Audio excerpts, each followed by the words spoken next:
Hi, good morning എല്ലാവർക്കും. എൻ്റെ പ്രിയ സഹോദരങ്ങൾക്ക് എല്ലാവർക്കും ശുഭദിനം നേരുന്നു. ഞാനൊരു ആസക്ത രോഗിയാണ്. ഈ ദൈവത്തിൻ്റെ അളവറ്റ കൃപ കൊണ്ട് കൂട്ടായ്മയിൽ എത്താനും നിരന്തരം സഞ്ചരിക്കാനുമുള്ള ഒരു എളിമയും അനുഗ്രഹവും ഭാഗ്യവും ഒക്കെ കൂടി കൊണ്ട് ഞാൻ ഇന്ന് മദ്യത്തിൽ നിന്നും പുകയില എല്ലാത്തിൽ നിന്നും മാറി വളരെ സന്തോഷമായിട്ട് ജീവിക്കുന്നു. എൻ്റെ പേര് സഹൃദയൻ. ഉദയംപേര് വോറ ഗ്രൂപ്പിൻ്റെ അംഗമാണ് നിലവിൽ. ഞാൻ ഈ മദ്യപാനം തുടങ്ങി രസമായിരുന്നു അതൊക്കെ. ചെറിയ പ്രായത്തിൽ തന്നെ വീഡിയോയിലേക്ക് തുടങ്ങി അതിനോടുള്ള ഒരു ആസക്തി ഇങ്ങനെ കുഞ്ഞുനാളിലെ മുതലേ ഉണ്ടായിരുന്നു എന്നുള്ള കാര്യമൊക്കെ മനസ്സിലായതൊക്കെ ഈ കൂട്ടായ്മയിൽ വന്ന് 5-6 കൊല്ലം കഴിഞ്ഞതിന് ശേഷമാണ്. അതിൽ കൂടി പറയണ പടികളെല്ലാം പ്രാക്ടീസ് ചെയ്യാൻ തുടങ്ങിയപ്പോഴാണ് നമ്മൾ എവിടെ നിന്നാണ് കൈവിട്ട് പോയെന്നൊക്കെയുള്ള ഒരു കാര്യങ്ങളൊക്കെ തിരിച്ചറിയാൻ പറ്റിയത്. അപ്പോൾ എൻ്റെ പുകവലിയിൽ നിന്നായിരുന്നു കാര്യങ്ങൾ തുടങ്ങിയത്. അപ്പോൾ അതൊക്കെ മനസ്സിലായത് പുകവലിയെല്ലാം മാറിക്കഴിഞ്ഞപ്പോഴാണ് അതിൻ്റെ സന്തോഷം അനുഭവിച്ചറിയാൻ പറ്റുക. ആനന്ദം കുഞ്ഞുനാളെ മുതൽ കിട്ടേണ്ട ആ ഒരു ആനന്ദം കളഞ്ഞു കുളിച്ചൊരു വ്യക്തിയാണ് ഞാനെന്ന് ഇന്ന് മനസ്സിലാക്കുന്നത്. 9 വർഷമായിട്ട്, ലാസ്റ്റ് 9 വർഷമായിട്ട് പുകയില നിന്നൊക്കെ മാറി സന്തോഷമായിട്ട് ജീവിക്കുമ്പോൾ അതൊക്കെ മനസ്സിലാകും. മദ്യപാനം മാറിയിട്ടൊക്കെ ഇപ്പോൾ 19 വർഷം 11 മാസമായെങ്കിലും അന്നും നല്ല സന്തോഷമൊക്കെ ആയിരുന്നു.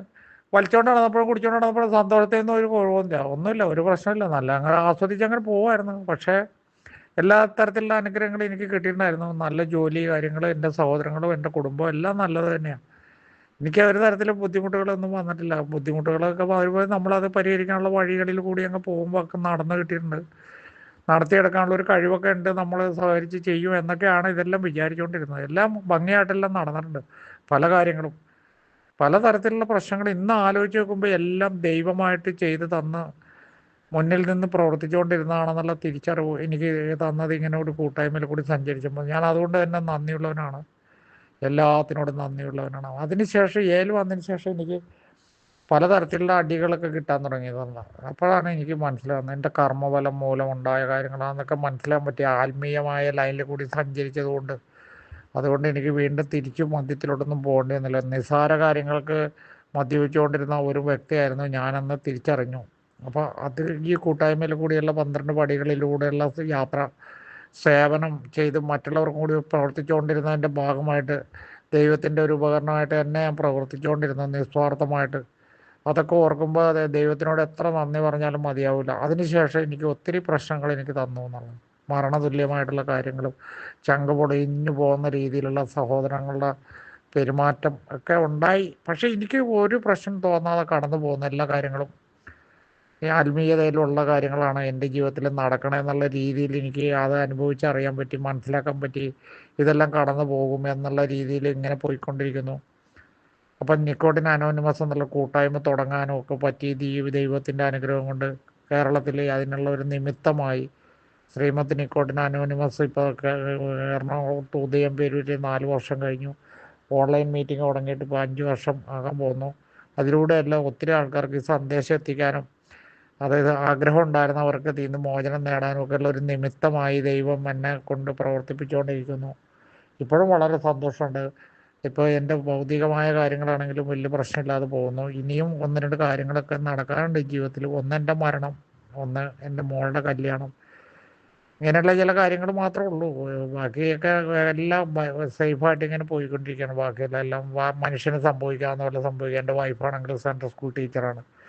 അവർ നല്ല ആരോഗ്യത്തോടു കൂടിയൊക്കെ ഇരിക്കുന്ന, ചെറിയ പ്രശ്നങ്ങളൊക്കെ ഉണ്ടെങ്കിലും അതൊക്കെ ഒരു കുഴപ്പമില്ലാതെ പോകുന്നുണ്ട്. ഞാൻ ഈ പ്രോഗ്രാമിലായതുകൊണ്ട് അവർക്ക് ഒക്കെ നല്ല സപ്പോർട്ട് ചെയ്ത് കൊടുക്കാൻ പറ്റുന്നുണ്ട്. അതിനുള്ള ഭൗതികമൊക്കെ ദൈവം എനിക്ക് തന്നിട്ടുണ്ടായിരുന്നത് കൊണ്ട് അതൊന്നും പ്രശ്നമില്ലാതെ എല്ലാം പോയി. അതിൻ്റെ ഇടയ്ക്ക് എല്ലാ കുഴപ്പങ്ങളായിരുന്നു തുടക്കത്തിലൊക്കെ. എല്ലാം ഉണ്ടായിട്ടും ഒന്നുമില്ലാത്തൊരവസ്ഥ, അതിനെല്ലാം തരണം ചെയ്ത് അപ്പോൾ ഈ കൂട്ടായ്മയിൽ കൂടെ പറഞ്ഞാൽ എല്ലാം ശരിയാവും, എല്ലാം ശരിയാവും എന്നുള്ള കാര്യങ്ങളെല്ലാം ഇങ്ങനെ ശരിയാവും എന്നുള്ള രീതിയിൽ പോയി പോയി പോയി ഒരുവിധം എല്ലാം ശരിയായിക്കൊണ്ടിരിക്കുകയാണ്. അപ്പോൾ എനിക്കത് തന്നെ പറയാനുള്ളത് ഈ കൂട്ടായ്മയിലുള്ള എല്ലാവരോടും, ശരിയാകാത്തവരോട് എല്ലാം ശരിയാകും. ശരിയായവരോട് പറയാനുള്ളത് അത് ശരിയായത് വീണ്ടും ശരികേടിലോട്ട് പോകാണ്ടിരിക്കാൻ ഇതിനകത്ത് വന്നുകൊണ്ടേയിരിക്കുക, പ്രവർത്തിച്ചുകൊണ്ടേയിരിക്കുക, സേവനം ചെയ്തുകൊണ്ടേയിരിക്കുക, ഈ മീറ്റിങ്ങിൻ്റെ പങ്കാളികളായിക്കൊണ്ടേയിരിക്കുക. നമ്മളിൻ്റെ ജീവിതം നല്ല മനുഷ്യനായിട്ട് ജീവിച്ച് ആ സന്ദേശം മറ്റുള്ളവരിലോട്ട് എത്തിക്കുക. അതായിരിക്കണം നമ്മുടെ ജീവിതത്തിൻ്റെ ലക്ഷ്യം. നല്ലൊരു മനുഷ്യനായിട്ട് ജീവിക്കുക എന്നുള്ള ദൈവത്തിൻ്റെ എല്ലാ ഗുണങ്ങളോടും കൂടി തന്നെ നമ്മൾ ജീവിക്കാൻ ശ്രമിക്കുക. തെറ്റ് പറ്റിയാൽ സമ്മതിക്കുക, പരിഹാരം ചെയ്യുക. അതല്ലാതെ വേറൊരു മാർഗ്ഗമില്ല. മനുഷ്യനാണ്, തെറ്റൊക്കെ പറ്റും. അപ്പോൾ അത് പറ്റിക്കഴിഞ്ഞാൽ സമ്മതിക്കുകയും അതിൻ്റെ പരിഹാരം ചെയ്യുക എന്നല്ലാതെ വേറെ ഒരു വഴിയില്ല. ആളാകാൻ വേണ്ടി നോക്കാണ്ടിരിക്കുക, നമ്മുടെ പ്രശസ്തിക്ക് വേണ്ടി പ്രവർത്തിക്കാണ്ടിരിക്കുക, നിസ്വാർത്ഥമായിട്ട് സേവനം ചെയ്തുകൊണ്ടേ ഇരിക്കുക. അപ്പം തന്നെ നമുക്ക് ഒരു സന്തോഷമൊക്കെ ഉണ്ടാവും. നമ്മളെപ്പറ്റി ആര് എന്ത് ചിന്തിക്കുന്നു എന്ന് നമ്മൾ ചിന്തിക്കരുത്.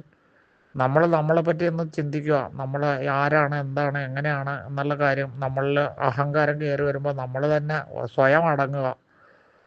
അതായിരുന്നു നമ്മുടെ പ്രശ്നം, അഹങ്കാരം.